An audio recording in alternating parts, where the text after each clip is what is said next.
Welcome to the Empowering Parents program. We are working on our next module, which is crisis and connection. So let's first start by describing and defining what a crisis means, because I think if you can recognize and be able to label that, then you will be able to move into these strategies. So a crisis can range from anything like suicidality, self-harm, substance use, disordered eating, aggression, quitting jobs, relational conflicts outside of the family or even inside of the family. Whatever that looks like, we want to be able to recognize what that behavior is. That would set you up for a crisis behavior to respond to. What we're going to look at is kind of a setup of what are the steps that you can take, some guidelines to helping you respond to these situations. So when we can see our young person in a crisis, we know that they have kind of erred in some kind of way. What the main problem tends to be with parent reactions is that we're trying to fix it and get out of the crisis as quickly as possible. This tends to create more dysregulation, and it tends to not be very effective, short term as well as long term. And if you think about it, it's like going into the emergency room, having a cardiac condition or an acute attack of some kind of nature, and the doctor's talking to you about lifestyle changes. Sure, those are important conversations to have. However, right now we're in the acute phase and we need to respond with kind of the acute steps of it all. So using your worksheet to kind of follow along, we've got a few steps outlined. The first step is really looking at imminent danger, asking the safety first types of questions, and being clear and direct in terms of the questions that you ask your young person. Are you wanting to self-harm? Have you already engaged in self-harm? And if so, where? Are you suicidal? Tell me about those thoughts. Have you already acted on those urges? Really assessing for what types of behaviors they've engaged in or what types of thoughts and ideation or urges they are experiencing. We want to be able to assess for imminent danger. Do they need direct medical care right now? We can get very kind of mobilized and activated by suicidal statements. And so it's important to kind of keep these questions in mind. What have you already done? What are the exact thoughts that you're having? If behaviors haven't been engaged in, if self-harm hasn't been engaged in, if suicidal behaviors haven't been engaged in, you can follow a different set of steps. But if they've already made life-threatening attempts and behaviors, you are probably in a position where you're going to need to set up medical intervention. And that's what you're really discerning between. Do we need to be able to implement some type of coaching and support for this person, or do we need that medical intervention? So we start with the medical questions first, and then we get into what are the other supports that we need in place.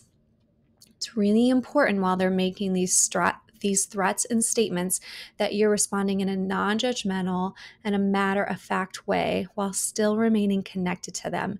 So you're finding that kind of dialectical balance. It's kind of this idea that you can understand why somebody is feeling the way that they are and move towards change and understand that this behavior needs to change. The next step is called dipping, and that's that mindfulness of how you're experiencing this crisis. You need to stay in connection with you and your own stress levels to be able to stay in a spot where you can respond instead of react.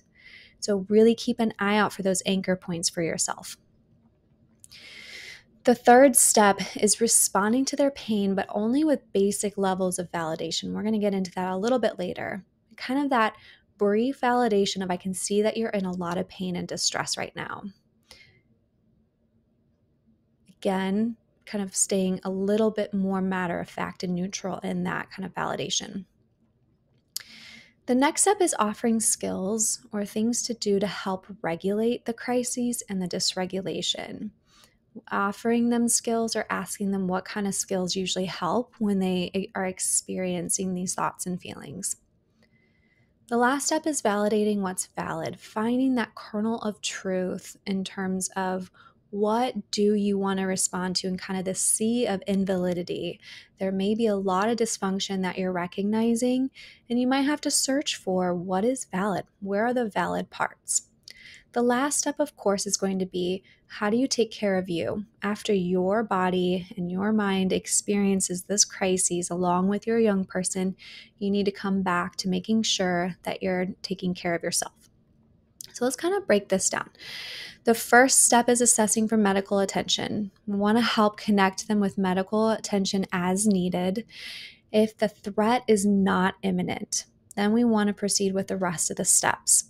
And you might be encouraging them to utilize other crisis lines, or if they're in DBT comprehensive program, then they can access their coaches, their primary therapist. Again, we're going to get into that dipping skill, which is all about connecting internally for you, noticing how you're feeling, kind of going back to those anchor points we've already spent time recognizing. Is there any physical changes like muscle tension, like scowling on your face, or tense jaw, or tightness in your body? Is your heart rate increasing? Again, we really need to monitor that so you don't find yourself in a reactionary state or in an attacking, sarcastic place. And the opposite would be a really detached space in that reason mind. So kind of keeping an eye out on any strong emotions that are going to come up that are going to push you into that reason mind or that emotion mind state. What we want to make sure that we're doing is that we're monitoring any invalidating responses from ourselves, that we're not going to escalate the situation. We're not going to jump in with a lot of fix it or minimizing kind of statements. We've already talked about a lot of the common judgments that parents can have, right? Keeping an eye on those types of reactions. As well as we don't want to over respond with warmth, where we're going to foster a lot of dependency and reinforce the behavior that's happening. So I think that's really important to look at. Reinforcement holds behaviors, it strengthens them. What is reinforcing to your young person? Because what can happen in a lot of relationships and families is that well-meaning responses reinforce the behaviors, like the crisis behaviors and the dysregulated behaviors, unintentionally. It's not your intent to keep these behaviors going. And in fact, some of these responses or reactions will help de-escalate things so it doesn't look like it's ineffective.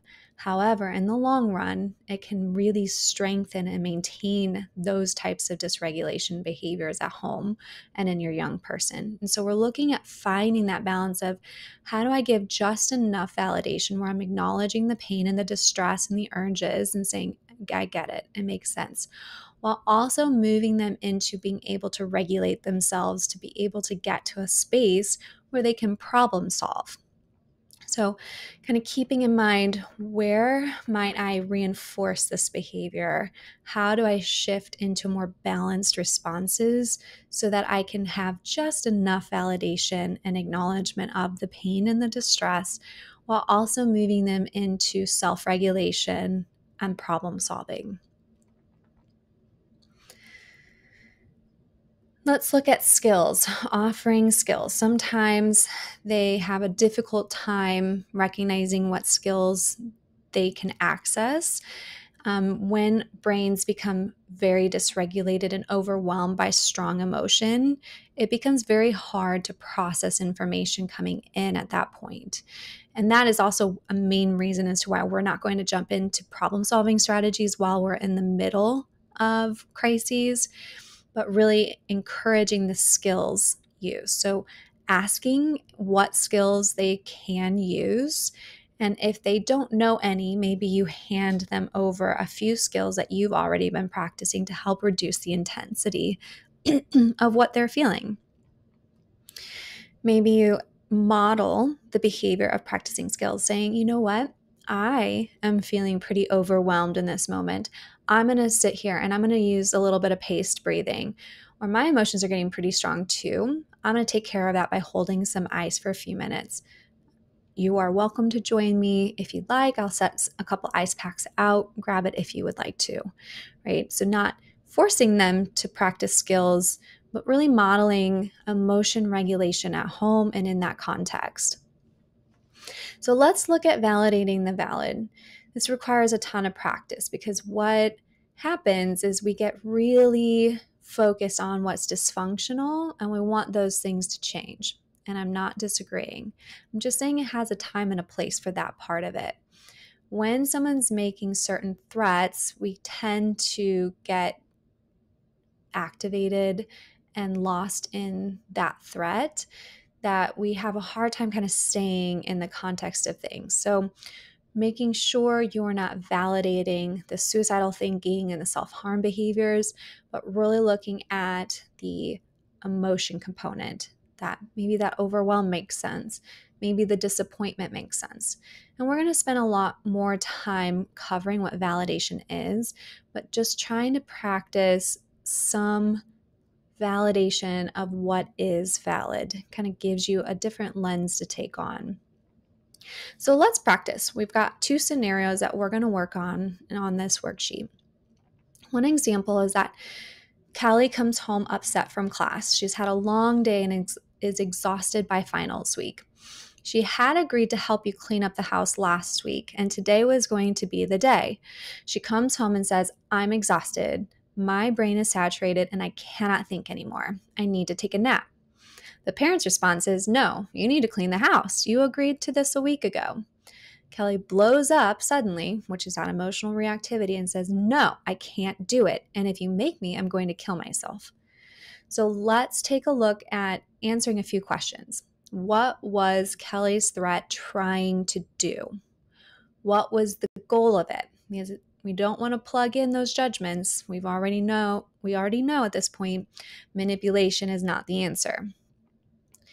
What the threat was trying to do, possibly, because you'd have to ask her, but in terms of this example, she's trying to observe a limit and take care of herself after her finals week. She's trying to recover from the stress of that. That's the valid part. What was she trying to communicate before the threat, before the statements were made? She was trying to choose a different time to clean that house. So when you think about it, what is valid here? What was the effort that she was trying to make?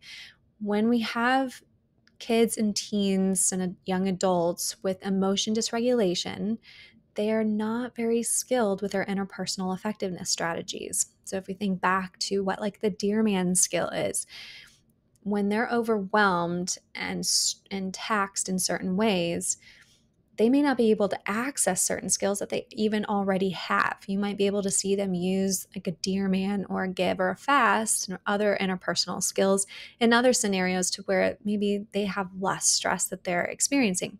Or maybe in general, you're not seeing a lot of communication strategies being used efficiently.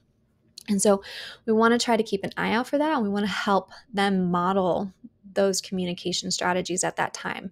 Sometimes these threats are a lack of skill in terms of interpersonal effectiveness. Okay. So what you can encourage them to do is to reframe it in a dear man, especially if they are in comprehensive DBT. Makes sense that you're feeling this way. We validate the valid. Makes sense you're overwhelmed by finals and you are really looking forward to some reprieve. Can you please use a dear man with me to help negotiate what you need moving forward? Right? So what that could look like from your young person is, I know I agreed to clean the house last week, but the finals really wore me out today, more so than I even anticipated. Can I take a nap for an hour and clean then, or clean once all my finals are done this week? So again, we're trying to really encourage the interpersonal skills use. If you can see elements of that in terms of what they did communicate, then you can really use that reinforced strategy where you say, I can see this part. I can see that you were trying to tell me this.